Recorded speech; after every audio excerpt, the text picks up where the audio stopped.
And it got there just about the same time we did. It come out of that road,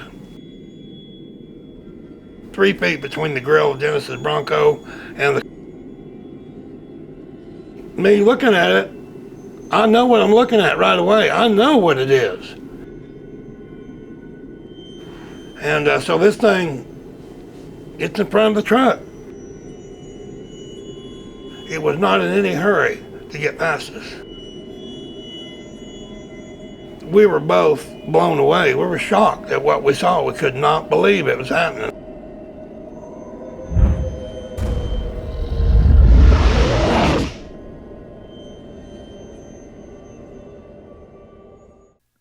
Hello everybody, welcome back to Monster 911. It's good to be with you once again. I hope everybody's doing well out there. If you're a returning subscriber, welcome back. And if you're new to the channel, my name is Lance. I'm a retired healthcare provider of 28 years. And throughout my childhood and adulthood, I've had experiences with the paranormal, cryptid creatures, ghostly apparitions, as well as UFOs. I want to give courageous eyewitnesses, those that have seen the unimaginable, the unexplainable, a platform without judgment to come forward and explain and share with us what they've seen. Unimaginable paranormal entities, creatures that are very much alive across the U.S. and across the globe. Before we get going today, I would like to touch on a couple things. So on the toll-free number when you call, if you are waiting for me to call you back, be patient with me. I'm a one-man show here. I don't have a large team. And when I'm out traveling, doing sit-down interviews, or I'm out in the field investigating, staying overnight, or going to conferences, I really don't get a lot of time to check the toll-free number every day. But please be patient. I will get to you, but leave a good contact number and make sure that your voicemail is not full, and briefly state what it's in regards to. Also, at the end of today's story, I draw the 50,000 subscriber giveaway. So if you have been a subscriber since 2017, you're going to want to pay attention to that and see if you are the lucky winner. Also, if you could please check and see if you have subscribed to the channel. There's still many of you that have not. In addition to that, share. If you like the show, share it with some friends, with other people. That would really help. And of course, as always, please comment. I appreciate the constructive criticism and the many questions you guys have. I don't get to all of them, but I do try to go through and answer as many as I can. So this next guest you're going to be familiar with. I've sat down with him before with the dogman encounter he had in 2013. Now, what we've not shared with you is that he's had 2 very close encounters with, I'm going to call them UFO or alien crafts. And they were so unique, and Dave, being a welder, he has a good eye to look at things. And one of the craft was so close, well, I'll just let him describe a little bit what he saw and what he observed. He did have a person with him, a friend with him, on each of the 2 separate occasions, which I was not able to, of course, question. And you'll find out why. Listen to what he had to tell me some weeks ago. These encounters occurred about 30 plus years ago, but they both occurred in Oklahoma. And I think you'll find what Wiley had to say about these UFO aircrafts or alien crafts very, very intriguing and highly fascinating. So Dave, thank you so much for allowing me to come back into your house.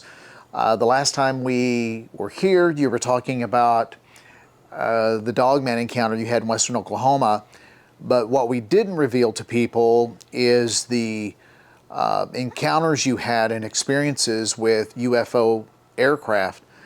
And if you wouldn't mind, go back to, let's start with the UFO that you and your buddy Dennis saw, you came upon, and then we'll go to the other UFO encounters.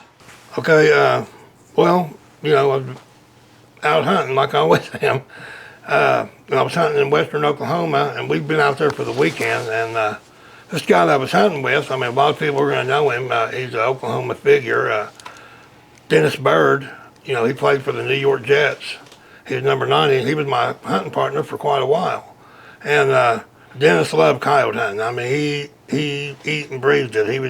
He loved it almost as I think. I couldn't tell if he liked it more than he did football or not, but he wanted to be coyote hunting when he wasn't playing football. And we would go as much as Angela would let him go, you know, because he's got little kids and stuff, so he's got to be around the house to do other things, you know, a lot of time. And he had businesses attending that he had to work with and stuff, so he had other stuff than what we wanted to do. But anyway, so we decided to go hunting that weekend. And so we go out to western Oklahoma, and this is a place we hunted a lot. We've been there a lot of times. I took you there. Yeah. And so we're out there on the stand, and we've been hunting all day long. And this is our last stand of the day. So we killed about 10 coyotes or 12 coyotes that day. And me and Dennis were talking about how they come in and stuff. We were talking about which calls we were going to use the next day. So we had all these coyotes loaded in this Bronco, and we're rolling out of the ranch there. And we come up over the cattle garden, and Dennis, he drove fast everywhere he went. I mean, he should have been a NASCAR driver because he liked to go fast in that Bronco. But anyway, so we just lied out, and we're on a dirt road, and there's nobody out there. So we're driving along, and we're going pretty good, you know. And so I look up ahead, and I look out across the prairie there, and I seen something coming through the trees. And when I seen it, I thought it was a cattle truck. I thought, you know, this is a semi pulling a trailer. Was this on the main road or off? It's on that blind road I showed you, you know. So this is off west. To your right? Yeah, it's on my right side. Dennis is driving. I'm on the passenger side. Okay. Right, so Dennis, you know, he's driving. We're going along there, and I said, hey, Bird, I said, you need to slow down a little bit. I said, we got a cattle truck. He's going to get there about the same time we do because this road tees out into that center road. Mm. So Dennis starts getting off the gas, and we're slowing down, so we roll up to that spot. And it got there just about the same time we did, but it wasn't a cattle truck. We were both blown away. We were shocked at what we saw. We could not believe it was happening. I mean, of course, when that happens like that, you're just, you know, hey, man. So this thing it come out of that road, and it was off the ground. It didn't have any wheels. It was flying. It was a UFO. I mean, these guys run around the country with all these cameras and stuff trying to see these things. I mean, everybody wanting to talk about it. I want to look at one up close. Well, I got to see one up close. It was 5 feet from our truck. 5 feet? 5 feet. It was right out in front of it. It went right there. Yeah, there was probably 3 feet between the grill of Dennis's Bronco and the craft itself. Of course, you know, Bird, he's just like me. Our eyeballs are big. We can't believe it. You know, we can't believe what's happening. So this thing's about 80 feet long or better. 80 feet? Yeah, it's a big ship. You know, there was I mean, of course, I've been in the aircraft business most of my life. I've worked on all kinds of jets. You know, I started out working at Douglas out there. I worked at BizJet, American. I worked for Martin Marietta, Lockheed, all these different plants. I've been around a lot of fighters and a lot of different aviation stuff, all kinds of airplanes. Trained a lot of these guys, you know, how to, we took the engine apart, repaired it, fixed everything on it, and then we put it back together so to go back on the jet, you know. So, of course, now, me looking at it, I know what I'm looking at right away. I know what it is.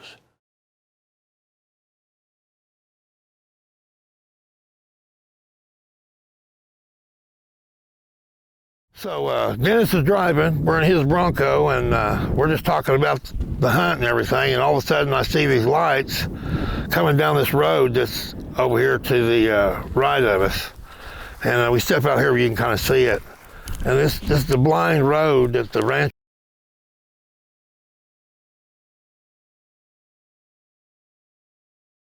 use stuff to take hay into the field for cattle, I guess. This thing was landed down there in that low spot. There's a low depression down there, and it's landed. So we see it before we get to the corner, and I see it kind of come up out of the grass, and it's going slowly, you know, through the trees. And Dennis drove fast everywhere he went. And I said, hey, Bird, you need to get on the brakes, man. We got a cattle truck coming. It's going to tee out right there where we're at. Now, the truck where you parked right now, this is where you guys stopped? Yeah, this is where, well, actually, we were farther out. We're about right here where I'm standing. Like right at? Yeah. Like right out here? Right. Okay. Go ahead. And so with the truck, front of the truck's about right here. You know, we're off the ground. You know, Dennis had a lift kit on that thing, so we had a 4-inch lift on it, so it's pretty tall. So he's off the ground, and I'm sitting in the other seat, and all of a sudden we see this thing, and it's not a truck. There's no mistaking what it was. It was a UFO. And this thing is slowly, I mean, it took its time. It didn't went any high speed at all at first. And we watch it front row seat. I mean, we could have got out on the hood and touched the thing. It was so close. It was probably 2 feet from the front of the truck. So show me the distance using your truck about how close this UFO craft came. Well, the truck was parked right here. It would have been right here, just like this. That's how close it was. That was how close it was, the edge of it, yeah. And this thing went up at an angle. You can see it kind of went up. It never stopped. It just went slow. It went slow. So really slow, yeah. And it's coming across here. And I mean, it was a front row seat because we could see the edges of the craft. We could see everything. I mean, the whole 9 yards. I could see under the craft. And the thing of it was real dusty. It was dry out here then. And there was not much grass where that grass is growing now. It was in the wintertime, dead of winter, so there was no grass really to speak of. Yep. And it kicked up a lot of dust under the bottom of it. There was no noise. So the thing's coming slow through these trees. And I mean, you would think, you know, it would be at a phenomenal speed. It had to have enough speed to stay in the air, but there was no sound. There was no jet blast. There was no engine that you could hear. There was no protruding nacelles or anything where an engine could be bolted to the craft or anything. You didn't see any of that. I mean, it was just like you took a Frisbee and just turned it upside down, and there it was. There was nothing holding it. It was just levitating in the air, but there was a disturbance under the ship because the dust kicked up as it went by. And we're just taking all this in, you know, I mean. And you guys are stopped. I mean, you're not. Yeah, we're dead stopped. Dennis locked up the brakes. He was slid right up to where we were. Yeah, and I mean, and he's just mesmerized, you know, and I'm going, all right, man, this is killer, you know. And so, I mean, there's people, they want to see UFOs, and here we are, we damn near climb on board the thing. And so it just hovers slow, you know, it's about 80 feet long, so it takes a few seconds for it to pass. Describe 80 feet long, and you have an interesting background in aeronautics, and you know craft, you know the engines, you know speeds, you know what the craft can do, what it was built for. Your background is very diverse in this, so it's not like this is something that the U.S., that your knowledge we have. This is not a craft where you heard an engine, jet propulsion systems that typically we have on jets. This was something you've never seen. Yeah, there was nothing like that. You know, like you said, I've worked on all these different aircraft. I've been around airplanes since I was a little kid. When I was about 10 years old, I used to ride my bike out to the airport, and I'd watch airplanes out there at the guy that had the pipeline patrol service, so I could go flying with him. And you know, that was my say a little job I had there for every week. On every Tuesday and Thursday, I would go out there. And as soon as I got out of school, if we didn't have welding school, and I'd go and watch the airplanes. So I've been around them all my life. And then I got into the jet, you know, all the jets technology when I worked with my dad at American. And then I worked for major aircraft firms all across the United States. So I mean, I've been around some black projects. I've been around the people that's in the know on the latest propulsion systems and stuff. And we don't have anything like this. There's no way. It was unbelievable. I mean, it levitated about this high, and we could see the thing under the bottom. We saw the edges. We saw the top. No control surfaces. No windows. No anything protruding. There was just a little at the edge of one side. There was like a little fin come up and went back in, but it was all blended together. Did you see any rivets? No rivet holes. There was no line of anything where anything come together. No doublers. No anything on it. There was no rivet holes. It was just a smooth. Looked like, you know, you take a piece of aluminum and break it over, and it was just smooth all the way around. You know, there was no any kind of rivet holes or any kind of marks on it at all. Dennis, you know, he knew about airplanes because we talked about different fighters and stuff during World War II and Vietnam and all these different things. A lot of them I worked on. And so this thing, it's in front of the truck. And it's just not something that, I mean, it's like slow motion. It just didn't go by and it's gone. It rolled by like a semi would do pulling out of a parking lot. This is the speed it was moving. It was not in any hurry to get past us. So you were able to visualize this extremely close. Yeah, I mean, if I could have got out on the hood, I could have jumped on it. That's how close it was. It's bright, shiny, stainless looking, you know, chrome looking. There's not one seam on it. There wasn't a rivet hole. There wasn't anything. I mean, this thing was, this looked like it was totally, all the curvatures and lines of the vehicle was just flowed together. I mean, there was no... It looked like it was one mold. There was no where you could tell there was any control surfaces, anything. There was no rivet lines, no nothing. This thing was slicker than you believe. I mean, you know, and it's just like, you can't believe it, what's happening. You know, we were just awestruck. We just, man. And so this thing, it's about 20, if you got on top of it, it would have been about 20 feet high. But there was a distinct feature on it. There was these big fins on the side. And I remember that, because that's what made me really remember the thing, because I thought, man, this thing looked like a 57 Chevy going by. It was really big. It had those fins on the side. So this thing comes by there, and it was just about hood high on the truck. We could see the bottom of the craft, and whatever that control, the control mechanism for the propulsion, the engine well or whatever, was domed on the bottom, and you could see it was kind of red. But that was we could see that, but there was no sound. It was dead silent. There was not any kind of a signature of any thrust of any kind or anything. It was just it was some kind of field under it, because as that thing went by us, I mean, it didn't burn the truck or anything, because it was out in the middle of where this thing was at in the craft. But as it went by, it stirred up the dirt on the bottom of the ground. There was grass and stuff blowing up, and interesting. Yeah, so it was kind of a dust cloud, you know, coming from the bottom of it. So there was some kind of an energy field there doing that. So this thing just takes a few seconds to pass, you know, and it goes out across that road, and it goes across that fence over there, and it sits there, and it goes out in that field and sits there. Which is to your left. On Dennis's side of the truck. I mean, he's glued to it, just like I am. I mean, we're both looking, you know. Right. And it kind of sat there for a second and just hovered for a minute, and the nose just slightly moved up like that, just a little bit. And I mean, it wasn't there anymore. It didn't take off where you could see it fading out in the distance. Right. It didn't go out there where you go, you know, it looks like a little bitty dot. It's like you blinked your eye and it was gone. It didn't disappear, but it took off. No, it didn't take off, it vanished. It was not there anymore. There was no... Oh, wait a minute, I didn't know that. Yeah, there was no taking off, there was no thrust signature, there was no sound, there was no nothing. It's just, it leveled its nose at about 15, 20 degrees, and you blinked your eye and it wasn't there anymore. It's gone. So it literally disappeared before your eyes. That's it, yeah. It didn't shoot off. Nope. Gone.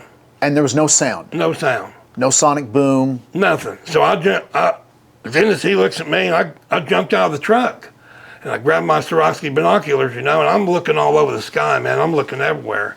And Dennis, man, he never said no bad words. I'm not going to say what he said, but anyway, Yeah. he said, Dave, you get in here right now, or I'm going to leave you here. Get in. And I mean, he revved the engine up, and I said, okay, man. So I jumped in, shut the door, and I wasn't even in the door, and he was already on the gas. He's smoking, man. So I get the door shut and set my binoculars down. I said, man, can you believe that? He goes, we're getting out of here. I said, can you believe what we just saw? He goes, I know what we just saw. We're getting out of here, Dave. We're leaving now. We're not coming back here. I said, what do you mean? He goes, that's not from here. That's from another world. We're not coming back here. I said, you think? He goes, I guarantee it's not from, that's not ours. We didn't make that. Nothing can go that fast.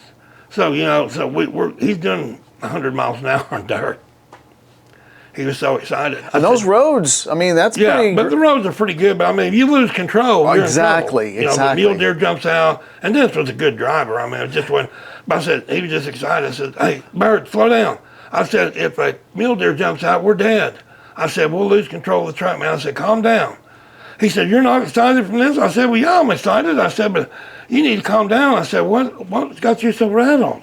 He said, Dave, that's not from here. He said, I've been around you and these jets and stuff you work on. That is not anything we got. I said, I know, Dennis. I said, cool. I said, I'd like to get up next to it and see it. He goes, it's not going to happen. We're not coming back out here. We're going home.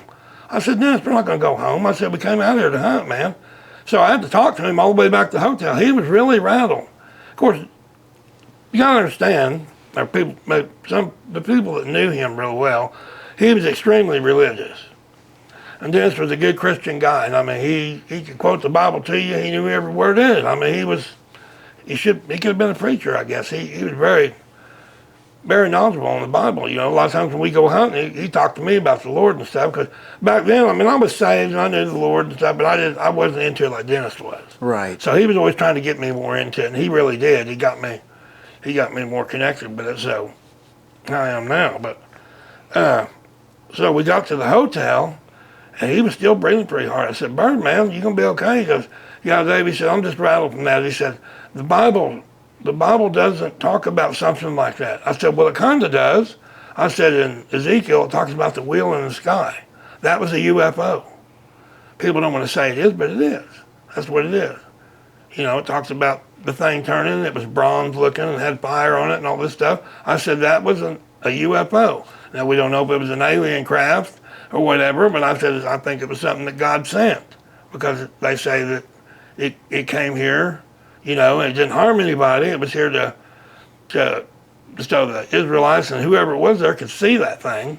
Okay, I said, so it didn't harm anybody. So we don't know if God sends them or not. We can't ask him that face to face. But I said, I'm telling you right now, I know I've worked on all kinds of engines. I mean, you know, some of the stuff I build and what the things I do, the projects I work on, stuff. Yeah, he goes, you work on stuff that goes Mach 2, you know? I said, yeah, those engines, but they make sound. And they're combustible engines. They have a thrust signature. Mm-hmm. You know, I said, and you see how the engine leaves. I said, that thing would have to been under extreme afterburner to go that fast. And I said, we don't have a jet that would catch it. And that's what freaked him out so bad. Dennis goes, Dave, we've been out there to the air guard when those planes leave and stuff, and we watch them take off, and you can see them for a long ways leaving there. I said, yeah. He said, that thing was gone. It was not there anymore. He said, just like somebody flipped the switch. I said, yeah. He said, how fast do you think it was? Thousands of miles an hour? I don't know. Now, if it disappeared, you didn't see it take off. You didn't see it take off fast. You just saw it disappear. It wasn't there no more. It's like somebody just wiped it off the page. Wow. So I never seen anything that fast. So I said, yeah, Dennis. I said, I know what you're talking about. And of course, we discussed mock readings and stuff on the fighters and stuff, because he knew a lot about what I did, and he knew a lot about that aircraft because he studied that stuff. And he said that's from another world. We don't have nothing like that, Dave. I said, you're right, we don't. And I said, but don't you consider yourself lucky that you got to see it that close? I said, these people come over here from other countries, they run around, try to get people to have had experiences with UFOs, try to show them these things. People say they can call them in, do all this different stuff. And I said, they run around here, and NASA tries to see them, and we were close enough to touch it. He goes, I don't want to be around it, man. I said, Dennis, they weren't here to get us or they'd have got us. I said, okay. I said, consider yourself lucky that we got to see it. I'd like to see it again up close. He said, I don't want to see it again. He just didn't want nothing to do with it. And he had his reasons, you know, I'm sure. But yeah. This was a great guy. I mean, and like I say, he was very smart. He was one of he was well versed on a lot of things. I mean, he just didn't know football and coyote calling and stuff that he stayed on jets. I mean, he was well versed on a lot of things. You could talk to him about anything. He knew something about everything, you know.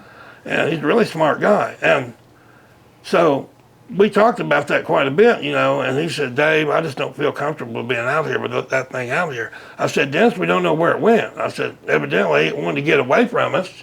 I said, it didn't want to stay there. It was scared of us, evidently, so it left. I said, we didn't do anything to us, you know. But I said, I consider myself extremely lucky to be able to get that close to see one. I said, I don't know what they call that encounter. Would it be a close encounter, first kind, second, well, whatever? Nothing came out of the craft. What shocked me, well, and the same thing that he talked to me, you know, shocked him, and said, Dave, you know, when we look at those jets and stuff, he said, you can see a control surface. You see the flaps and the aileron and all this, and the trim surfaces and the tabs and everything, and everything that works on the jet. You see all that. There was nothing. There was no engine. Well, I said, he said just that bottom of that little dome there that was glowing on the bottom. But he said there was no lines on it. There was no rivet holes. There weren't any windows. There wasn't any of that kind of stuff. It looked like a slick piece of metal all over. It looked like you could have taken a rag and just polished it out like the hood of your car. I mean, it was slick. And you said again, it was about 20 feet tall and 80 feet long. Yeah, it was long. It was big. It was a pretty good sized ship, you know. Was there any type of, you said it was smooth everywhere. Yeah. Was there any type of writing or symbols on it anywhere? No, didn't see any kind of markings or anything that would indicate or where it was from or anything like that. It was just a chrome-looking craft, you know, and had those big pins on there. Those pins were very pronounced. I remember that, and have the dome on top, you know. It was just exactly the picture I give you. Yeah, I'll show that too. Exact. Yeah, because I know you've been really for a long time trying to describe that. You've always said fins, and you just found that picture. Yeah. And you sent me. So we'll be showing that too. So when you saw it to your right as you were coming down the road, Dennis was driving his truck. You saw it to your right. You didn't see any lights. You saw the shininess. Well, I could see light, but what we were seeing was the dome on that pronounced little spot on the bottom. Oh, there was where it looked like it was. There had to be some kind of an energy cell there. So that's what you saw. Yeah, it's kind of red on the bottom, so you could. And I've seen another one that was that same way, so I know that's got to be the energy. That was the energy field holding this thing up. Talking about speeds that are incredible. It would be 100,000 miles an hour or better to leave like that. Well, unless it had an ability to just cloak itself and vanish. I don't know about that. I know that people say they can vanish, and there's two thoughts here then. It either accelerated so fast with no sonic boom, which is plausible, or it just disappeared before your eyes. Yeah, that's what it was. It was completely gone. When we were going to the hotel, I said, did you see that when it left? He goes, yeah, it just bam, and it was gone. It was not there anymore. And he says, that's what I'm saying. We ain't got nothing like that. He goes, what would it do to the human body if something left that quick? I said, well, you turn to soup. I said, there's no way you could take the G-forces. There's no way you could do it. With anything we have. Yeah, as far as I say we. Yeah, we do that. They didn't tell me about it. So, so this bottom has to do with this anti-gravitic type of nature. Whatever's on the bottom is directing the thrust or the levitation of this vehicle with no sound, no identifiable thrusters. There's no flaps that you can really identify what's controlling left, right, up and down. You know, Bob Lazar talked about that stuff. You could see him flying, but there was no signature of any thrust or any kind of noise from the engine cell. It was totally silent.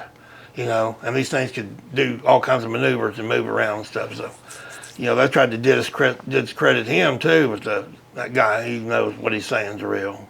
He was there. They proved that he was there. Now, this encounter occurred out in western Oklahoma, out in the Panhandle, which you're very, very familiar with. We've been out there several times. And there's really, when you look at it, where the encounter happened of this UFO craft is really not anything special. You look, it's an old farm road next to an old fence post. Going up to an old farmhouse, kind of a barn out there, you know. And it's so there's nothing really special about it. Just that low place on where it was sitting out of there. Yeah. So it could have hid real easy if it was landing up sitting on the exactly. And it's out, out there in the Panhandle. It's just kind of open. All kinds of places for them to hide out there. Yeah, and it's open sky. Yeah. There's not many people out there. But they see a lot of them, from what I understand, after I started studying that stuff. And I know I have a lady that I'm friends with out there. Of course, she met her family. Mm-hmm. And Catherine saw one when she came home to eat lunch with her mother, and she working at the hospital, and she saw one, and the truck driver was pulled over filming the thing. And they watched it for several minutes there, just hover around, fly around till it left. So did you ever see anything like that again? Oh, I've seen other craft, but not that one. Yeah, but not out there. No, you know, and the guy that Mike got you his number, old Jack, who was a highway patrolman out there, you know, we talked to him and he said he had that one over his patrol car, you know, and it was flying right over him. Yeah. And that thing was up and down that road on 412. Well, I guess must have been half the night because a lot of people seen it. Yeah, You know? that's what he said. So when you told me the size, that's what really kind of stunned me. I thought it was going to be smaller in nature, but again, being 20 feet high and 80 feet long, and who knows the width? I mean, the width was what? Well, it was kind of shaped like Kind of like a boomerang? see the nose of it because it went by pretty quick, and I assume the nose has probably come down like this, kind of rounded at the front. But those fins were control fins, I call them, were here on the sides, and then it kind of went back to a point just a little bit at the rear end, and then that dome was down at the bottom where you can see that red glow. So I know that's got to be the propulsion system. Okay. How this thing goes, but who knows? You know, magnetic levitation. I don't know. It's some kind of. Bob Lazar talks about element 115. I don't know if that's Right. it or what. Of course, we don't know. We're not on the ship. That's I'm not right. a mechanic on it, so I don't know. That's right. But the thing, all I know is it's faster than anything I ever saw, and I ain't never seen anything that fast. A rifle bullet out of one of my varmint guns shooting 4,000 feet a second would be 2,780 some miles an hour, you know. Right. But that was faster than that, because this thing was gone and then it wasn't.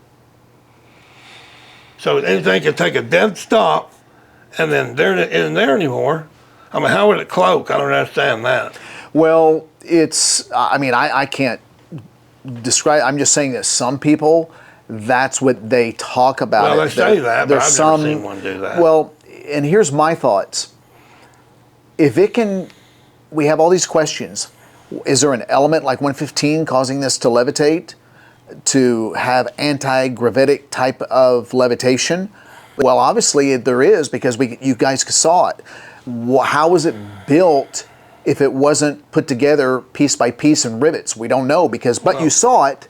Got some kind of anti-gravity that causes it to do that. Well, of course, it could levitate because it sat right there and didn't move, you know, and it slowly raised the nose up about like that. And then it was like 2 or 3 seconds, and bam, that was it. It's gone. So take us back to the other sighting that you had when you were out in Osage County. You told me that you were out at night. You had a young man with you that wanted to go out and do some calling, and you were out in your Jeep. Take us back to that evening of what you saw when you saw a UFO as you topped a hill. You see one like that, and you don't, that's so rare of a thing. And, wow, I got to see it. You don't even think about seeing another one. You don't think it's going to happen. Right. So these are things that happen, and you're not ready for it to happen, and it's just there. You just drive, and you're there, and it's going on. Okay, so this is later on. That year, that's the year that Dennis became a free agent, and that's when he had his injury, when he was hurt playing football with the New York Jets were playing the Kansas City Chiefs. Dennis broke his neck, and he was kind of messed up from that. So he was not able to go all the time with me like he could. But I was still developing my calls, and I had to take pictures for magazines and stuff, so I was out still doing my thing. And so I was out with this kid, he worked for me, and I was teaching him how to weld. So he kept bugging me, he goes, let's go, take me night calling, man, let's go night calling. I said, well, okay. I said, let's get the Jeep ready and stuff. So I took him out, we were taking pictures, we didn't take rifles, we weren't shooting. At that time, it was illegal to shoot with a spotlight. But I kept a shotgun in my Jeep all the time, in case something happened with buckshot. So we're out, we're driving around, we're up in Osage County, and we're taking pictures of coyotes and stuff, and I called some in. So I told this kid, I said, hey, we're going to go into this valley over here. I said, we'll park the Jeep beside the fence and kind of low, or back off the road there, and I said, we can walk around that little crest, there's a bunch of rocks down in there. I said, we'll get something out there. There'll be a bobcat or some mountain lion down there. We'll get it, come up close. So we're driving down that road. He opens the gate. We get up there, and we have another pass gate we got to go through. So he opens that gate, gets back in, and we drive about 150 yards, and this road goes like this. I can take you to that spot. The road goes like this, slopes, comes up over the hill.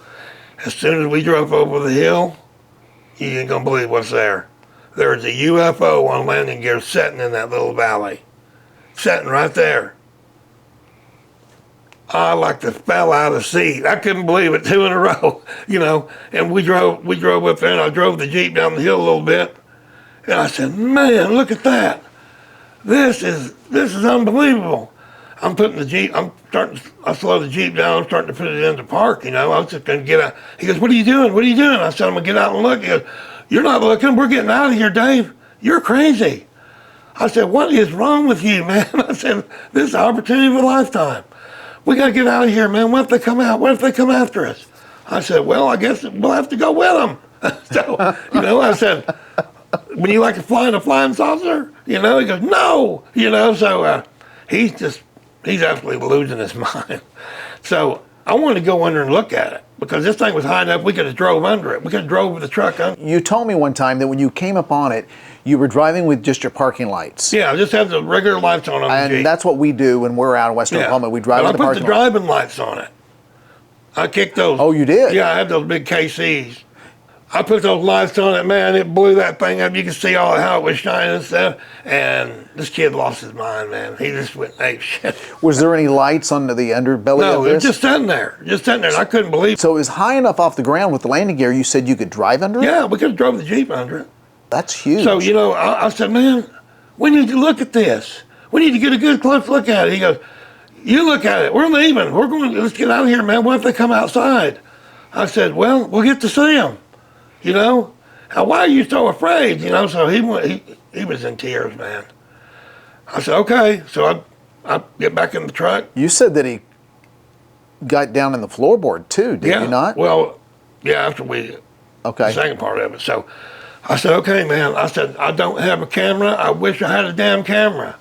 You know, that would work on this right here because I done shot on my film on my 35 millimeter. We didn't have digital then. I done took all my roll up on my pictures, and we were just going to call some coyotes in there so I could see if anything was in that valley. So didn't have nothing to take a picture with because I shot on my film. And we get in the truck. I turn the truck around. We're going back out to the road, and I mean he's shaking so bad he can't hardly get in the door. I mean he looked like he was paralyzed almost. He was just like this, you know. He was losing it, man, bad. And I said, you gonna be okay? I said, get in. So he gets in the truck. I thought I was going to take him to the hospital, man. I mean, he was losing it. So he goes, Dave, we got to get out of here. That was not from here. That's not from here, man. They're going to get us. I said, they're not going to get us. What are you worried about? You know, watch too much TV. So, too many alien movies. So we get in the truck. We get the gate shut. Get on the road. So we're rolling down that ranch road. We get up on Highway 60. We take off towards Pawhuska. We're going down the road, and all of a sudden, this bright light's coming up behind the Jeep real fast. He saw that, and he lost it, buddy. That was it. He got down the floorboard. He was shaking and scared. I mean, he was crying and stuff. They're going to capture us. They're after us. They're after us. I said, there ain't nobody taking me out of this Jeep. I said, I got a 12-gauge shotgun here with a lot of rounds. I said, there'll be a war. I said, there ain't nobody going nowhere. Okay? I said, you don't got much faith in me. You've seen what I do when things are bad. So he just kept crying, you know, and so it come up on us. Well, the closer it got, the light was pretty bright, and I thought, you know, he might be right. So I started looking. I was getting a little bit excited then. Well, you know what it was? It was a guy in a sports car, and there was only one light. The other light was out. Oh, gosh. He had his brights on. He come up. Went around this real fast. I said, hey, look. See, it's just a car, man. You're okay. He goes, you're sure? I said, yeah, look, he's going down the road. So it took him a few minutes to get himself back together, but he would not talk about it. He didn't want to discuss it. I've tried to get in contact with him. He didn't want to talk about it. So go back to the point where you were watching this with the landing gear and you wanted to get out. What did it do? Didn't do anything. Just sat there. Did it lift off? No, just sat there. I couldn't believe it. I mean. So you turned around. Yeah, while it's still there. I'm turning around looking out the window. I was watching it while I was turned around, I'm still looking while he was opening the gate. So it never did take off while you were there? Take off, didn't do anything. That I know of. I wanted to, I told him, I said, they're not going to get us. I said, if they're going to get us, we'd already be in there. You know, I said, come on, man. You know, and these people watch too much television. And didn't see no aliens or nothing like that. But, you know, after I told my dad about it, you know, and he said, well, where'd this happen? I showed him, you know, told him where it was. He knew right where it was. I said, come on, I'll take Dad back up there. And it was later on, we tried to look and see where the landing gear was sitting on the ground. There were some small impressions, but you couldn't really make it distinct, you know, could tell any distinct features where anything of any weight had sat there, because it had rained a couple of times and stuff. And, but, you know, somebody surely had to see that thing besides me. Well, they see them up there. I've heard people tell me stories. They see them in Osage County along the Kansas border. They've seen them up there. You know, but this thing was very distinct. I mean, it was the regular dome-type UFO. They come down, it had to come look like a little scurry. It dropped on the bottom, and it had the landing gear coming out. So you could have drove around the thing, you know. It was in that valley. Totally hid. You could not see it from the road. We didn't even know it was there until we drove over that hill. That's interesting. You know. It picked a good spot then. Oh yeah, they always pick a good spot to look to the hill itself. But that's why I say these, you know, we don't know. That's the problem, we don't know what it is. I mean, but they got capabilities. I mean, I've seen these things do maneuvers that's unbelievable, the ones I saw flying. You know, but this one here, the one I've seen leave didn't do any maneuvers, it just left. And I can see that. I still have dreams about it at night of, you know, bam, it's gone. What year was that? 92. And how about the one that you saw in Osage County? It would have been, let's see, that was in the wintertime. So it would have been 93. It would have been that summer. You know, a lot of people I hear all the time on the show say, I want to see a creature, a cryptid, I want to see a UFO, I want to see this, I want to see that, and never get to their whole life. What do you say? You've seen Bigfoot cross in front of you. You saw this dogman creature in 2013. Yeah, called both of those in with a coyote call. Yep, and then you've seen 2 UFO, one up close. I've seen 5 UFOs. 5 UFOs. Yeah. What do you say to someone that said that, how were you able to see so many things? How... I don't know, just, you know. Would you say right place, I asked right? my dad that. I said, what do you think this is, you know? Am I marked or something? He goes, you're just one of them people that God lets you see things because some of it you understand, or I have a photographic memory. I can see something one time and I know what it is, or I can draw a picture of it if I need to. And I don't know why it is. I'm just at the right place at the right time, you know, I guess, but it's some of the things I do. But this one, when I worked at Limco there in town, I was driving home from work one day. It was about 4 o'clock in the afternoon on 44, coming east, just across the river. And I'm driving along listening to the radio, and this guy I worked with, Dexter, he's in the lane over from me, honking and slowing down. I seen cars slowing down around me. He's honking, Dave, look. I look up, and there's a UFO right over the freaking road, sitting there hovering. Just a silver disc. I guess didn't have any distinct features, markings or anything. It sat there for a few minutes. People, there's all kinds of people stopped, slowing down. Everybody's pointing and looking, and it just goes, boom. It kind of took off, but we seen it leave, you know, it kind of. So I saw that one. And then when my dad was still alive, and my sister Sarah lived with me then, you know, me and her lived here at the house together. And so we had Mom and Dad come over for 4th of July, and I picked some steaks out in the backyard, you know, on my cooker. And we was getting ready down, and Mom was getting ready to leave. We're out there at Dad's truck, and we're standing there talking. I look up, and there's one flying right over the house, man. I told my dad, I said, look, man, a UFO. Dad goes, damn, right over the house. He can see it too, you know. Sarah seen it for a second. Well, that night, as him and Mom was going home to Grove where they live, Dad said they saw it again. And it was closer up. This time they could see it flying. Dad got a good look at it.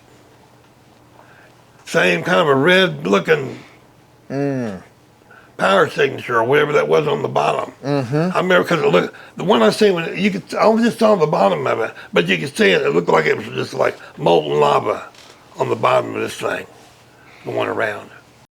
So, you know, and then of course I took the picture of the one here when the airplane was coming in. You know, I was taking that thunderstorm. I was taking pictures. There was a UFO in front of that plane.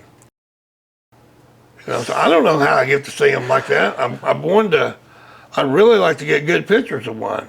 That's what I really want to do, but I never seem to have a camera in my hand. These saucers are real, or you call them saucers or alien ships or whatever. So people need to keep an open mind about stuff. I mean, people can tell you, I've seen this. Well, don't call them a liar, because if you weren't there, you didn't see it. That's what my dad always taught me. Unless you were there and seen that happen, then don't call the guy a liar till you know for a fact. But, you know, I see these things and I can't reproduce them in the front room, but somebody else saw them too. Someone did, yeah. And I think that's the thing, is that there's a lot of comments sometimes where people want to judge someone, even over some of these shows, but, you know, they want to be absolute, like there's no way this person saw this, there's no way this occurred here, and there's no way that happened. People are absolute in their certainty, that they're so certain they're blinded by knowledge. They want to make judgment, ironically, on a show that we've had a lot of people see things that are unexplainable. I can't explain everything that Lord someone didn't tell tells us. me. Well, they say he's okay. I got a buddy, and he's well versed in the Bible ministry. He's kind of a teacher, you know. And he says, well, and other people have said that too. The Lord said, "I told you all things." No, He told us all the things He wanted us to know. There's a lot of things He didn't tell us because He didn't want us to know those things. Some of them things happen, but the Lord keeps some things from us. He has His own secrets that belong to Him. But there's some things that's out there that He don't want us to see. We'll see that, or He'll reveal what those things are when we go to be with Him. You know, right. He's the king. I don't drive the ship. He does. I just take orders from Him. You know, but the thing of it is, if people reading to realize if they'll trust the Lord a little bit and open up their mind, He might show them some stuff too. There's stuff out there. He'll let you see it if you believe, you know, that this is real or He's real. But I just told a guy one time, I said, you want to see one? Just go pray about it. Ask Him, say, Father, show me one. I'd just like to see if they're real or not, what they are. You'd be surprised. He may see one tonight. You don't know. Right. That's how He works. But I think, in all, whatever's out there, He's in control of it. I agree. You know. Well, Dave, I want to thank you again for letting me come into your house again, and just taking the time to spend with us and sharing what you've seen over the years. And who knows, one night we're out. Well, maybe. I went hunting with a guy, and we hunted right outside. We was on the fence of Area 51. We were right down the fence. Yeah, we were calling coyotes out there in Nevada. And Jerry used to work for Lockheed. I told you about him. And he said, I said, Jerry, you ever see lights out here at night? He said, yeah, we seen some stuff, but we didn't really know what it was back then. I said, well, we might see a saucer. He goes, you never know, man. You might see one. We could drive right up on one. He said, I know guys that's done it, you know. Yeah. And he said they've seen them landed out there in the desert before, and they said they try to get close to them and they take off, you know. But I think those are probably the ones that we've re-engineered and possibly, you know, but they'd fly them around. Yeah. You know, so we don't know what all they've got and what they ain't, because I ain't working at Area 51. Right. But, well, and that's the thing. We just don't know. But thanks again. I appreciate it. We'll get this out to the folks here. Maybe when we're calling on this new deal we're going to do, we'll see something. That's right. That's right. This time we'll have a camera. That's right. Yeah. So I finished up the interview with Wiley Dave at his house, and we visited for a little bit. And I live about an hour west of Tulsa. And no sooner had I got home, I get a call back from Wiley Dave, and he said, Lance, I forgot to mention the conversation that Dennis and I had with a farmer out there in the Panhandle. And then as soon as he said that, I remembered the story he was talking about, that, that's one thing too. When you have an encounter and it was years and years and years ago, you start losing bits and pieces of that freshness, of that memory. And so as soon as he said that, I go, oh, I didn't think about to ask you about that. So I went ahead and got in my studio and we finished it out here over the phone. So I wanted to finish up that conversation that Wiley and I had here with this phone interview. You said that there was another incident that was very strange. If you could go into that and kind of explain what happened, what you guys were doing. Well, we after we saw that first one, we went back to the hotel that night, and Dennis, he was still kind of shook up about that. Anyway, so we're back at the motel and we're talking there, and he goes, this is so weird. He goes, if we told this story to someone, they'd never believe us. I told him, I said, you'd be surprised what people will believe, because a lot of people will see things, Dennis, and they won't say nothing. Right. I said, they're scared of themselves, so they don't say nothing. I said, this stuff gets seen by people all the time, they don't report it. He goes, yeah, you're probably right. I said, I know that airline pilots and stuff, it's like mum's the word. You don't say anything about it. Mm-hmm. So, I said, but man, you ain't got nothing to worry about. I said, man, we got these varmint guns and stuff that we're shooting. I said, both of us are expert shots. And I said, if one lands and they want to try to snatch us, we're not going to cooperate. I said, if they get out and want to be nice, we'll talk to them. Right. He goes, you're crazy. I said, think about what it would be like.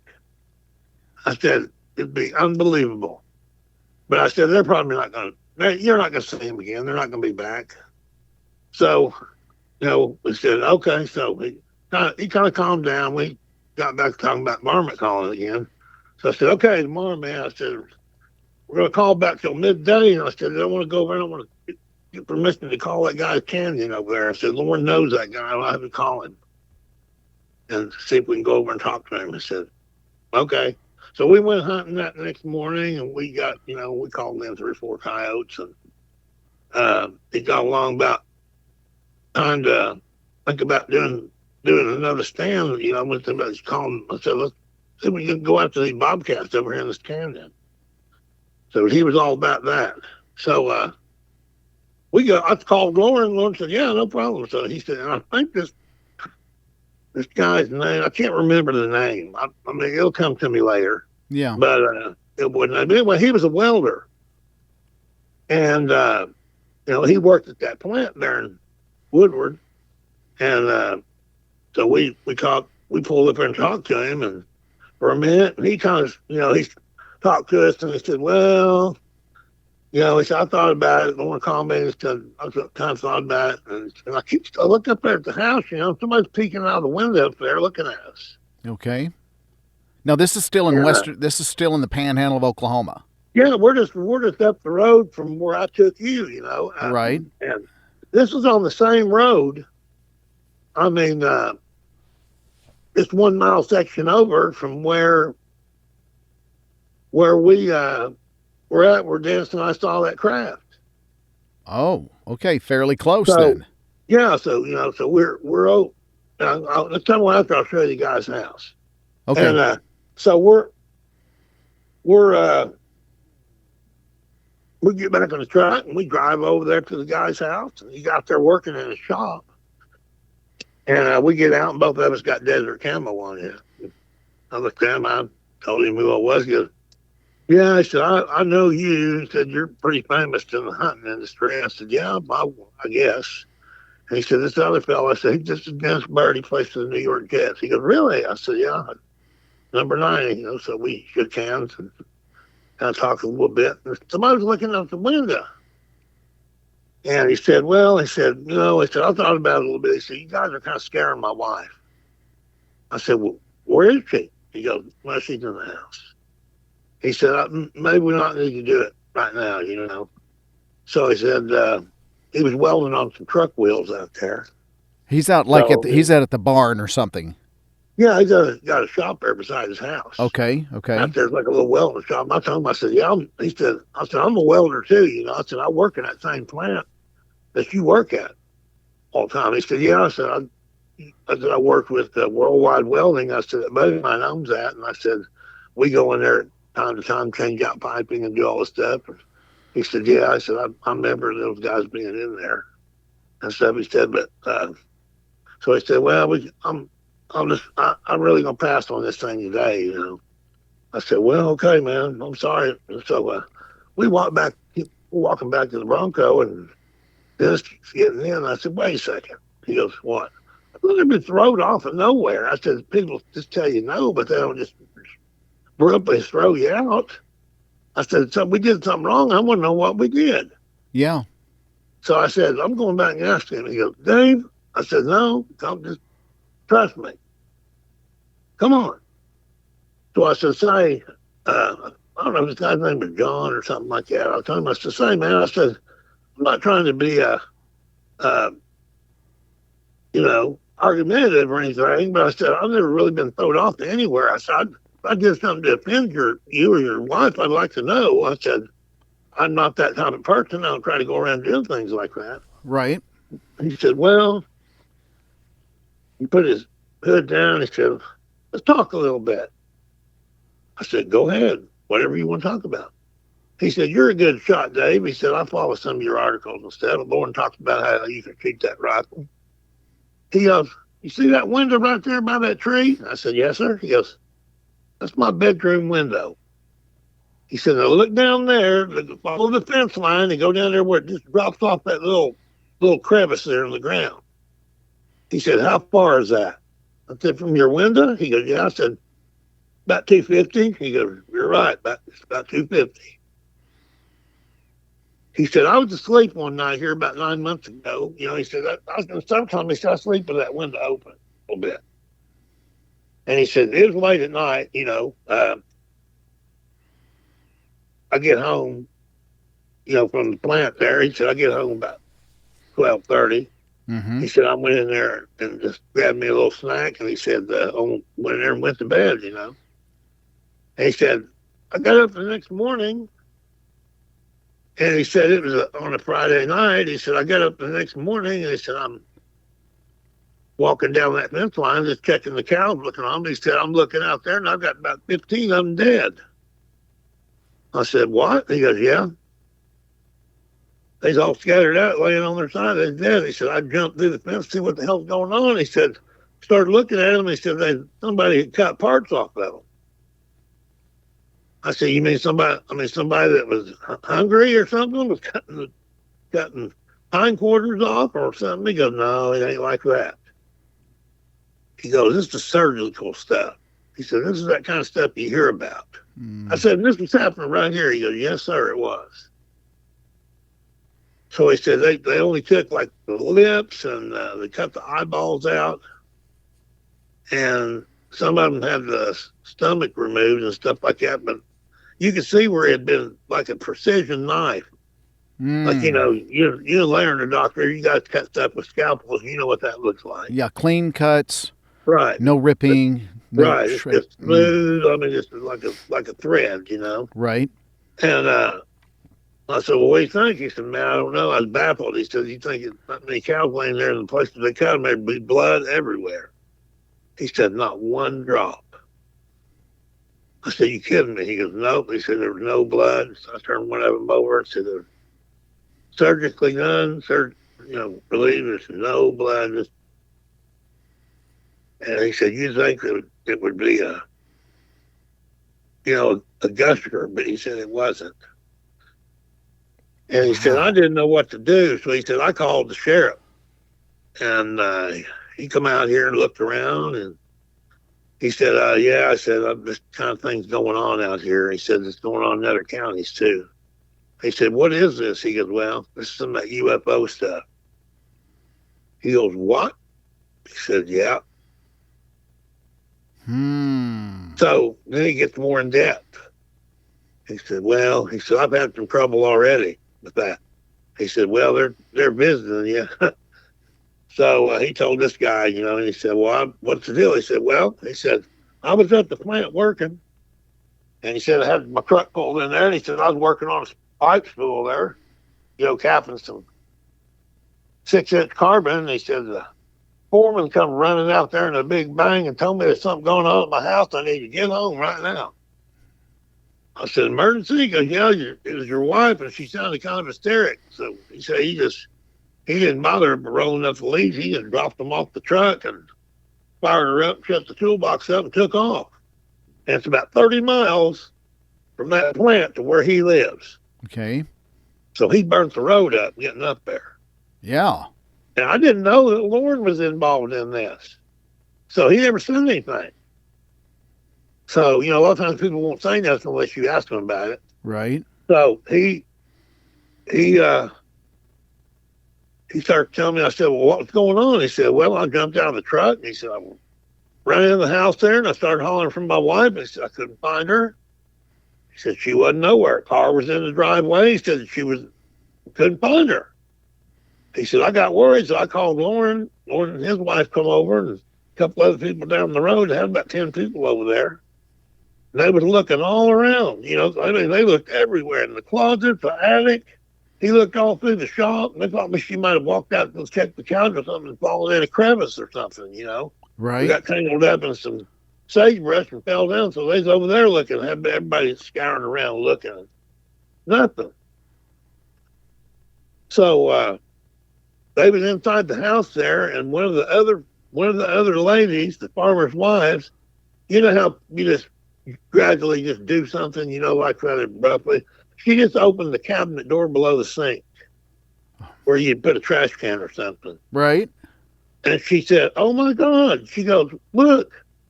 And I don't know what her name was, but anyway, she was balled up back there, just shaking like a leaf, she said. Oh, and they called her name and she didn't say anything. She was just shaking. And so they hollered at her husband. He come running in there, He told us he ran in the house, and him and another guy, they finally got her out of there. And he said they tried to talk to her, and she wasn't responding at all. She was just she was just ecstatic. She's in shock, Right. And so they loaded her up in the truck, and a couple of the other women, a couple of the other farmers went with him, and he took off, and they took her to Shattuck to the hospital up there. And she was in there for about 2 or 3 weeks. Oh my! And different doctors were coming to visit her, and an Air Force doctor showed up. So they finally talked her into being hypnotized. Now, why did he say why an Air Force doctor showed up? No, he just said that they called because they kind of investigate this stuff, since it was a UFO thing, and they got word about it. So they asked him if it'd be okay if they interviewed her. Okay. He said, if you can get her to talk, yeah, I'd like to know myself. Sure. So they put her, well, she had to sign the papers. They had to put her under hypnosis, and okay. So this thing went on there, and so I guess she started reliving the event, is what he said, and she was screaming and crying, and just said they're going to get me, they're after me, and she said they're everywhere, is what he said, and of course they said, who's everywhere? And she said, the little men, they're landing over there in the field, and they're after me, and she said they was on the roof of the house, and that was in every window. They couldn't get the door handles to work. They didn't know how to work the door handles. They were trying to get in. They couldn't get in. They couldn't raise the windows or anything like that. So this went on about 10 minutes, I guess. Oh, man. And it was in the evening. Of course, it was dark outside. Sure. And,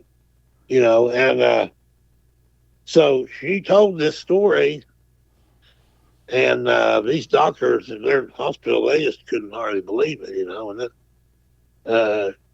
said, "Can you describe the crafts?" She goes, "When they finally got her calmed down, she goes, I didn't. It's just a big silver thing, Mm-hmm. And it was what Dennis and I saw, probably. Okay. And so anyway." these guys wouldn't have been big enough to do anything to me and Dennis. But anyway, there's a bunch of them, Mm-hmm. and she said that they found some little tracks, look like little tracks in the dirt. And the people come out there and looked around. They had a lot of people looking at them and stuff. And finally he got fed up with all this crawling around his house. He said, "I'm running them all off," Yeah. And he said, "We don't need this in the papers. We need to let this die." He said, "My wife is a nervous wreck over this." He said, "I'm not even going to be able to leave her at night anymore." And so he had to go on day shift, I guess, for a while. And but this is the story she told. And she got out of that hospital and stuff. So I don't know. I guess she was still traumatically, Yeah, in shock. affected by it. Yeah, the doctor said she was in extreme shock. Yeah. And when they told that story, these people are standing around looking at each other like, this is going on right here. So, I mean, you've heard these stories from other people. So a lot of them. I talked to Peter Davenport one time from the UFO Investigating Center. He told me, he said, "You ought to see some of the reports I get." Oh yeah, I'm sure. He said there's stories of these little men, and he said there's tall white ones too, and other kinds of little descriptions, of things. So what did Dennis think when he heard this? His eyeball's as big as a basketball. We get in the Bronco. He goes, "We need to get out of here." He goes, "We've got ourselves in a mess." Oh, really? I said, "Yeah." I told him, I said, "Dennis, look at me, man. This is before he broke his neck and got hurt." Okay. And I told him, I said, "You're big enough to go bear hunting with a switch." And I said, "Don't tell what you can bench press. You don't even know your own strength." I said, "You can pick me up and carry me around like I'm a piece of stick of wood, Right. And I said, "You're scared?" I said, "You're a soldier in God's army." I said, "You shouldn't be afraid." I said, "We have him on our side. You talk about him about everything." I said, I thought something was fixing to get me. I'd just stand up and say, "Hey, Right. Right. I'm fixing to bring my bro into this. Jesus is going to show up. And you ain't going to like it." Right. Exactly. And that's the way you have to. Tell them, y'all need to get out. You need to fire that thing up. Get your ass out of here. That's what I tell them. Mm-hmm. I said, "We ain't going nowhere with you." And Dennis kind of laughing about it, then. And I said, "Well," he said, "Yeah, that's the Dave I know." I said, "Well," I said, "think about it, Dennis." I said, "I'm a midget compared to you." And I said, "You're a lot bigger than me, man." I said, "I can guarantee that I'm not going to let nothing happen to you." Yeah. But I said, "You're always preaching to me about the Lord and how I need to be more connected and stuff. And I believe every word you say, and I'm doing that." But I said, "If you look in that Bible and see what it says, and all that's real too." And people say, "Well, it's only a book and you can't see him." Well, okay. Well, things sure happen when you call on him. Yeah. In bad times, because I guarantee you saved my bacon more times than I can count. Yeah, absolutely. Amen. So did the guy let you guys hunt after he told you that, or did? Oh, we can hunt. He said right now I just need to talk to her and tell her, you're friends with Lauren, and it's okay. It's not. She just said she'll trust anybody because she don't know. Yeah. Because she said aliens disguise themselves. So she thought we might be spacemen. Well, I can't even imagine her at night and hearing the pitter patters, running on the roof. Rattling the door handle. Running around, rattling doors, probably looking in windows. Yeah. And trying to lift. She could see them looking in the windows, and she just freaks out. Well, anyone would. I'm sure she had post-traumatic after that for a long time. So. Oh, poor woman. I can't even imagine that. And she's there by herself, And her husband's gone. How many other people has this happened to, you wonder, out there that you guys don't know about? Well, we don't know because, there's those people out there, and I tell people this, and they look at me like I'm whacked out. But I told them, I said, let me tell you how things work out there. I said, they get all their stuff they're going to do down on the ranch and out there on the farm and everything. And I said, they get in there right at sundown or just a little before. They roll up the sidewalk and they go inside and they don't go nowhere after that. Yeah. I said, so they might go to some special event or something if they have to, take the family or whatever. But I said, they don't go out driving around on these roads out here. Yeah, what they might, there's a lot of things going on out there that people have no realize. Seen. Right. Catherine, my friend that lives out there, she's seen flying saucers, and she's seen a 10-foot Bigfoot walk right in front of her car. And she tried to get a picture of it with her phone, and before she could do anything, the thing jumped the fence and took off. Her dad went down there and looked, and old Paul said, I said, well, Paul, how'd you know he's 10 foot tall? He said, well, there's a sign on that highline pole right there that advertised as an electric company. And Catherine said his head was about even with that. He said, I put a tape measure on it, it's about 10 feet. Whoa. So he said, that's pretty good size, Dave. I said, that's really good size. Yeah.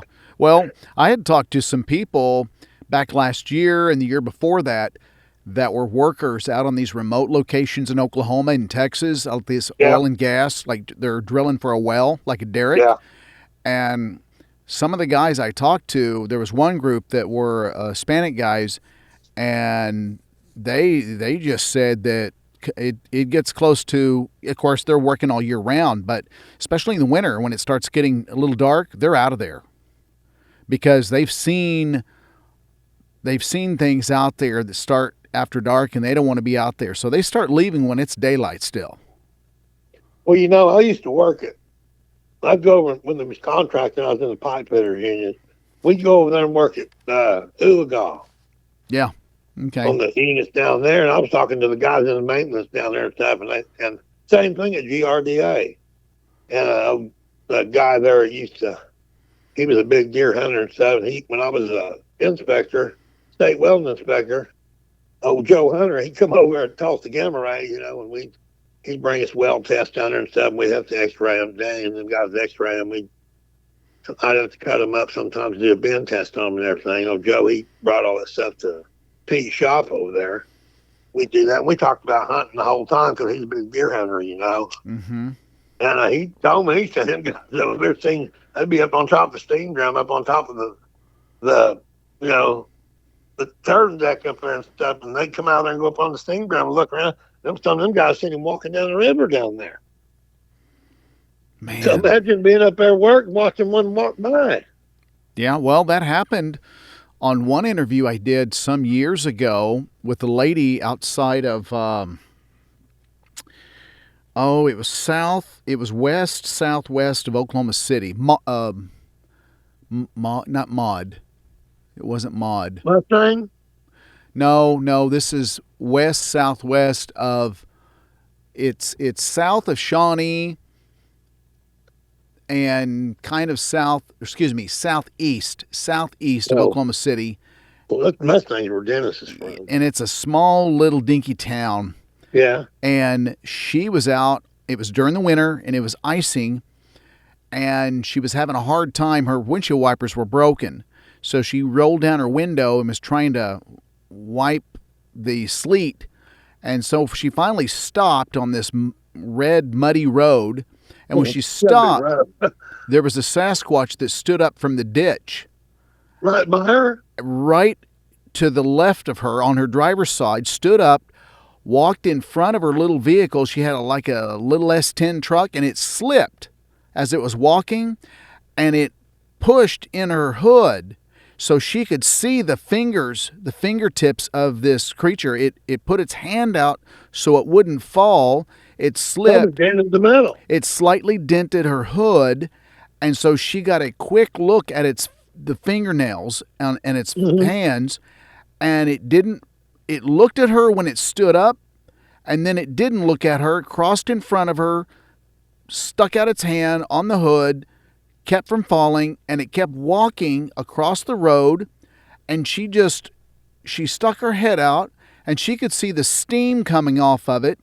It was so warm, and she could see the sleet was falling. It was kind of a rainy, slushy sleet, and it crossed the fence, and it was walking toward the oil derrick. Yeah, I heard that one. And it was walking to the oil derrick, and wasn't that on Monster Quest? No, that was on my show. Oh, your show, okay. Yep, that was when we were Cryptid Brothers, and so the hood was dented, and she wanted to tell me that story because she was had a terminal illness, and she wanted that story out. Man. And she was going to deliver some books that her friend borrowed or that she borrowed, and she was just kind of going a back way to this little town. And so it literally stood up in the ditch, and she thinks it was there in the ditch watching this oil derrick because it was kind of like the late afternoon evening in the wintertime. But that it was squatted down looking at probably the lights and the sounds and everything. That's what they do. And so by her coming up that road, it was kind of unexpected because it wasn't a very well-used road for the public. But she wanted to go a different way, and she took it, but it was really slick and not so well-traveled. And so anyway, her windshield wipers broke, and she was trying to wipe it with her hand on the outside. And then it stood up as she stopped to clean her window, and she opened the door. I think she said she stood up and was trying to clean it, and then it stood up and walked right in front of her. She was probably another arm's length away from it. It was that close. She was outside the truck. Well, she had the door open, so she was standing still between the open door and her car. Yeah. And she was leaning over kind of the window to clean it, and she saw something out of the peripheral of her vision on the left side, and it stood up, and she looked right at it, and it looked at her, but then it just didn't pay no never mind, and it was kind of on a mission. It walked in front of her car, slipped in that slick, snotty red clay, because it was wet, and it slipped and put its hand out and hit the hood of her car, and that's when she could see its fingertip, how big its hand was, and the fingernails. And the fingernails were black, and they wrapped over the ends of the fingertips. So like humans, where our fingernails lie on top of the ends of the digits, these fingernails went over the edge. Now, for humans, if we see fingernails that wrap over, typically that's a sign of disease, like COPD, something going on with... Okay. I mean, they ain't got fingernail clippers where they can pull them out of their pocket and cut them. You know? Yeah, right. So for humans, I mean, that doesn't really exist normally. But these creatures had fingernails. It went over the ends of the finger, is what she said, because it was that quick look that she saw its hand land, and then she just couldn't get that image out of her head. And then it kind of caught itself and then stood back up and was walking. She said she could just see the water pouring off its back as the sleet was hitting it and the steam. And she said, I know it wasn't a man because I could see everything. She says, I could tell it was a man in the front, and he was naked. He had hair everywhere, but the hair was matted because it was kind of wet. And as soon as the sleet would hit him, it would just melt. And he just walked right over the fence like it wasn't even there. That's like a 4-strand barbed wire fence. And he stepped right over it and just kind of walked kind of casually, but kind of fast compared to a human. But he walked with a good stride toward that derrick. Well, about a week later, she was in town at a grocery store, and she was in line checking out. And she heard somebody talking, 2 men talking, yeah, we saw that we were working on derrick such and such, the oil derrick, and the Sasquatch walked right underneath the oil derrick. It freaked the guys out, and they left, and they wouldn't come back home. They wouldn't come back. I bet they filled their drawers full. Oh, yeah. She interrupted. She said, excuse me, you worked on which oil derrick? And it was the same one that she had seen in the distance it was walking towards. So the guys said that they were working on that Well, of course, it's up high. I don't know how high that first that deck is, but it's up high, and I don't know. Yeah, they're about 10 or 12 feet. Well, it's bigger, probably 15 because of the turntable's right up on top of that where the gear drive is. Yeah, it's at least 15, 20, somewhere in there. Yeah. But anyway, they said they're working, and they see the Sasquatch walking right to them, wasn't really looking at them, went underneath. Maybe he's going to put in the application for a job. And some of the guys left right then. They left right then. They saw that. They go, if those things are out here, we're gone. And they never came back. Put a hard hat on. Yeah, they left. Okay, as promised, this is now the 50,000 subscriber giveaway gift. I'm going to select one lucky winner. All you had to do was put 2017 somewhere in the comments. As I went through all of the YouTube comments, Instagram, and Facebook, and believe it or not, and I just wrote your channel name on a piece of paper, literally. And I had exactly 100 entries. Can you believe that? So odds are pretty good if you're entered here to win. So I'm just going to choose one. We'll get this going here, and I just have everything, all those channel names in a plastic container, and we're going to shake everything up here and get going here.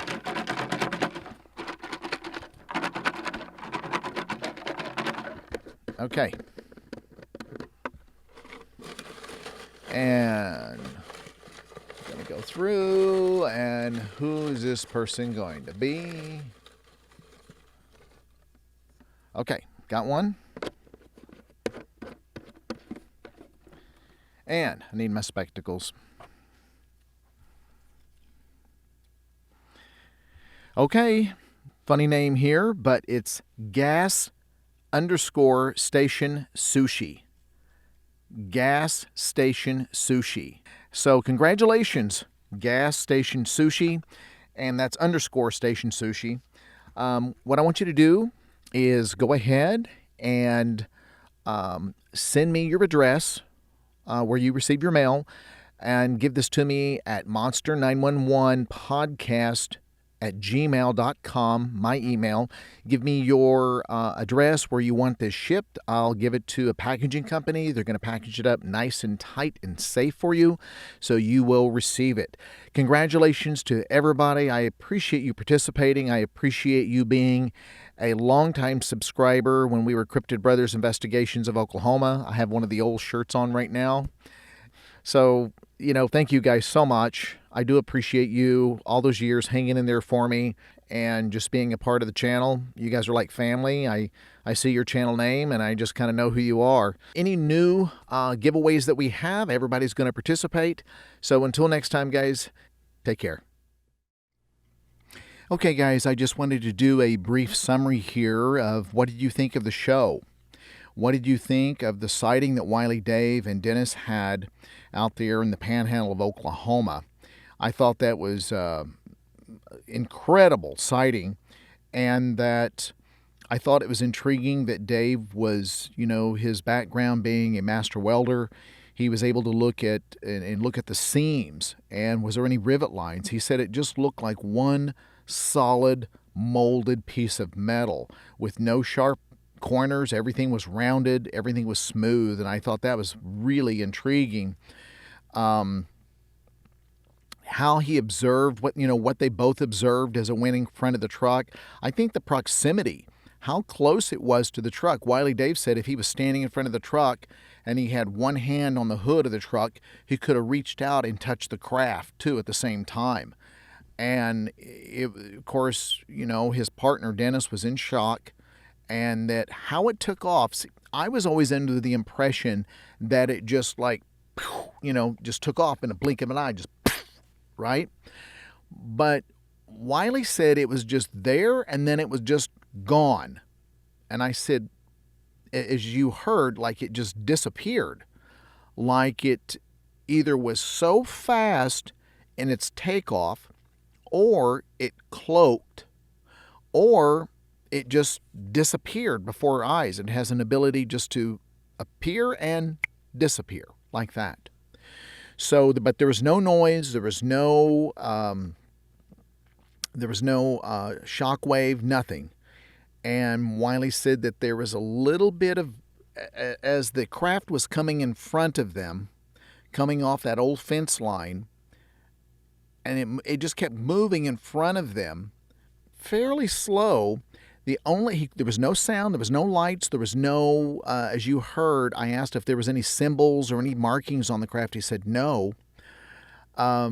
But he could see a little bit of debris at the very bottom on the ground kicked up, just a little bit. Not much, just a little bit. And he didn't state that the truck electronics went haywire or that the truck went dead, nothing like that. But obviously you heard how shook up his buddy was over this whole ordeal. I also found it interesting on the second encounter. Well, getting back to the first encounter, I thought it was very just terrifying of the story that he told of the farmer when they tried to get permission, and Wiley went back to the farmer and he says, hey, what is it, me? Is everything okay? How come you won't let us hunt? And then the farmer confided in them that his wife had had a breakdown. She saw a craft that landed and with little people that got out and was on top of the roof, trying to get in the windows, trying to open the doors, and she went hysterical, and she was in shock. And that was something that Wiley, he called me back after we did the interview, and that's why I added it. I wanted it absolutely added to the show, but Wiley forgot to mention that during the sit-down interview, so he called me back, and so we just did it over the phone. But he said, yeah, that was a big one, and he said that his partner, Dennis, was like big-eyed when he heard that the farmer, what he said, that his wife, what had happened to her and everything. And Wiley's buddy said, man, this is crazy town out here. This is crazy town out here. This is spooky. But, the word is out in that panhandle, there's a lot of folks that won't come out at night. When the sun goes down, they don't go outside. So I found it interesting on the second encounter that two things. I think that Wiley came upon some alien craft or UFO that had landing gear on it that was on the ground, and that it was fairly close. He said it was only like, I think he said 65 yards, but and you could see the landing gear. And Wiley sent me a picture, which I showed you, that of what it looked like to him. He found this picture just recently. He said, this is kind of what it looked like. And that the guy he was with was absolutely hysterical. He could not take it. Wiley is inquisitive like I am. Like, let's get out. Let's take a look. And this guy, he thought he was just going to be abducted. He was thinking all these very irrational thoughts and was literally freaking out. Would not let Wiley step out of the Bronco he was in at the time. But this guy was afraid they were going to get abducted, and he just was completely in a meltdown and was saying, let's get out of here, let's get out of here. So, that just goes to show you, people are extremely fearful of seeing these UFO crafts or UFOs up close. And it's like anything, really. It's kind of the analogy of people seeing these creatures, whether it's a Sasquatch or a dogman creature or a Mothman or some type of a reptilian or an alien type of creature or whatever it is. You have, and I can't give you what that magical formula is, but you have people that want to know more. They're inquisitive, they're investigative, they seem somewhat calm, but yet they're excited to see and curious to see what's going on. And that's kind of my personality, my brothers, and Wiley Dave. And then you have a lot of people, which I don't blame them, but you have a lot of people that are very much, they're just on a meltdown. I don't want to have anything to do with it, and they just completely lose all rational thoughts. They are very loud. They want to get out of there. They want to run. They kind of panic. And so, again, I don't blame these people by no means, when you see something for the first time that's terrifying like that. But both of these people that Wiley was with got really upset because Wiley wanted to investigate more. He wanted to see more. Hey, let's take a look at this thing. And they wouldn't have anything to do with it. So I found them very, very interesting, very strange. But again, it's like seeing creatures. Some people, it just depends on the context, too, of the encounter, right? If it's an aggressive encounter and it's a very scary or terrifying looking creature, I don't blame anyone for not wanting to step outside and take a look, or there's more than one, or how big it is and how imposing it looks. I don't blame people for not wanting to get out. Hey, let's take a look. But I think, this is the reason why a lot of pictures don't get taken, because your brain is in hyperdrive trying to understand, what is it I'm seeing? What's going on? Where did this come from? Is this a guy in a suit? And therefore, when you're processing all this in the frontal lobe of your brain, which is the rational part of your brain, the last thing you want to do is take a picture. You're not thinking about taking a video, getting a picture, or anything. You're just trying to process. It's only after the fact you go, oh, someone would ask, did you take a picture? Oh, no, I didn't think of it. That happens all the time, folks. That happens all the time. So you're normal if that happens to you. But anyway, I wanted to just run that by you. Let me know your thoughts of what you thought of the show. I have more shows coming, guys. I'm just trying to get through my interviews that I'm very much behind on. So again, if you've called in, if you've had anything like this, what Wiley Dave experienced and his buddies, UFOs, paranormal entities, creatures, anything like this, I'd like to hear from you. I want to give you a voice. You're not crazy. Trust me on this. I've had my own experiences. My brothers have. Wiley, he's part of our team. He's had his own experiences. I've had ghostly paranormal experiences. I've had Bigfoot creature experiences. Wiley Dave and I had seen these dogman creatures out in western Oklahoma experiences. So you're not alone. You're not crazy. And there's no judgment here. You can call me at the toll-free number, 866-306-8085. Leave a name, a contact number that's good for you, and just tell me briefly what's going on, and you and I can talk. And if you don't want to be recorded for a show, that's fine. You can email me your story at monster911podcast@gmail.com. And I would love to hear what happened, and we can communicate that way if you wish. In the meantime, guys, I appreciate you following the shows, following the channel, and always commenting. Be safe out there, and always remember, we're never alone when in the wilderness, and we're never alone in the skies. Take care.